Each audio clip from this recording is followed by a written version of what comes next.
prompt, take a look at this Powtoon that will remind you of all the things that a personal narrative should contain. After it's over, I'll come back and explain to you the checklist that we're going to use to see if you're successful. A personal narrative is a true story about your life.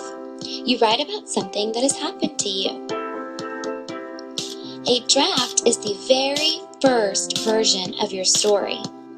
In your draft, you tell the most important events in the order that they happened. There are a few important things you should write in your draft. First, your draft should include the important things that happened that relate to the main idea of your story. If something is not interesting or important, then you don't need to write it. Your draft should also have transition words. These words help the reader understand the order in which events happened. We also use these words to link our ideas together. Some examples of these words are first, then, next, after, last, and finally. There are many more too. You should choose ones that make sense and sound the best to you. Your draft should also have details. That means you should use descriptive words and sentences that help the reader imagine your story in their mind. Anyone should be able to read your story and imagine exactly what happened. This also makes your story more interesting and fun to read. Now, I'm going to write my draft. Here's a plan I've already made for my story. I decided I would write about when my mom told me I could get a dog.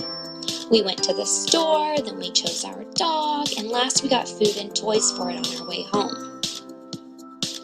I've already written my opening.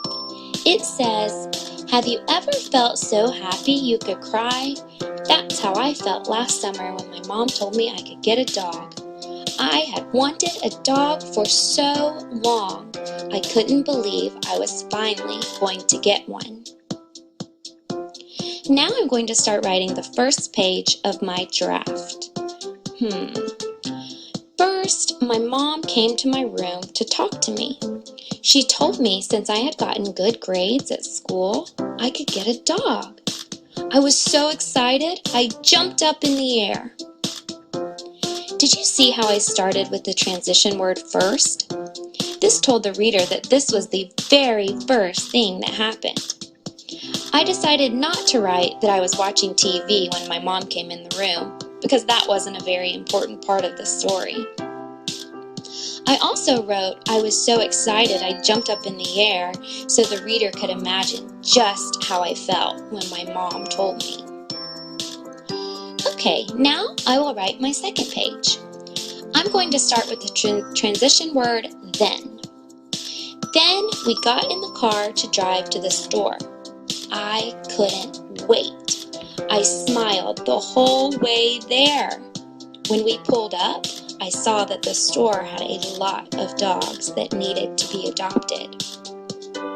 Can you picture in your mind what happened? I hope so. Next page.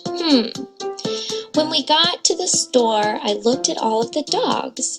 They were all so cute. All of a sudden, one came up and licked my foot. He was white and fluffy and so adorable. I decided he was the dog for me. Now for my last page. I am going to start with the word finally to tell the reader that this is the last thing that happened. Finally, we put him in the car to take him home. He was wagging his tail and sticking his tongue out.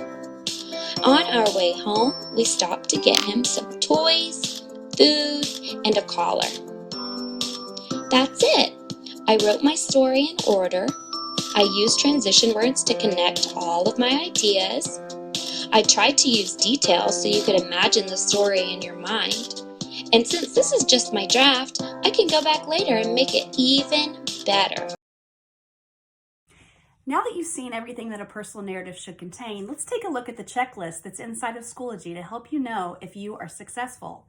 The first thing you're looking for is focus. Remember that personal narratives are small seed stories, so you really want to focus in on the moment that you're writing about.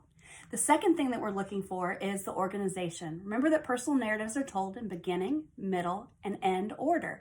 So we want to use transition words like first and next and then, transition from scene to scene in our story. Third thing that we're looking for is your craft or your elaboration. There's two pieces to this. First, we want to make sure that your characters are coming alive. You can do that by describing them in detail. You can also have the characters talking to one another, which we call dialogue, or you can show through the characters' actions what kind of person they are. The second way that you can show your craft or your elaboration is that you can choose strong words to help us, to help your teacher and your other readers to really see, like show and not tell what it is that you're trying to say. So make sure you have lots of details so that we can understand what you're really trying to get across. We hope you enjoy writing your personal narratives over the next few days, and we look forward to reading them.